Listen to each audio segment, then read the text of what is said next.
Good day, students. Today we're going to look at the solution to multiple choice number 3, part of chapter 8 sample quiz found in book 3 of your Math 1026 booklets. And it asks us to use our calculator to find SEC, or secant, of 55 degrees. So find the secant. SEC is short for secant, alright, of 55 degrees. Now what is the secant of 55 degrees? Well, the secant is called one of the 3 reciprocal or secondary ratios.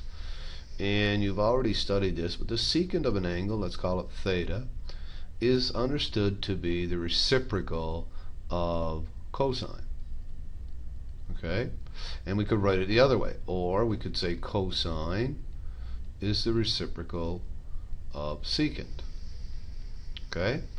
In other words, cosine theta, we know, is the adjacent side, divided by the hypotenuse side. Therefore, secant would be 1 over that. In other words, take the reciprocal of that. 1 over means to take the reciprocal, would be the hypotenuse over the adjacent side. Okay? So the safest way to write this, or do this, is make sure you rewrite this first in terms of its primary, because in order to do it on the calculator, there is no secant button on the calculator. Only the primaries are there. So change it to 1 over the cos of 55 degrees. Okay?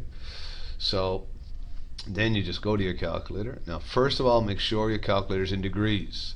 So I'm going to go to mode and check my calculator. And the third line down, it's either radian or degree. I'm in degrees. Okay? Make sure you check that.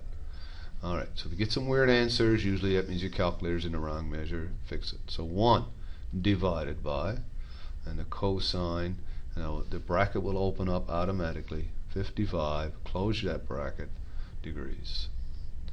And your answer is 1.743. Now, do we have that there? 1.7? Yeah, indeed we do. So the answer is D.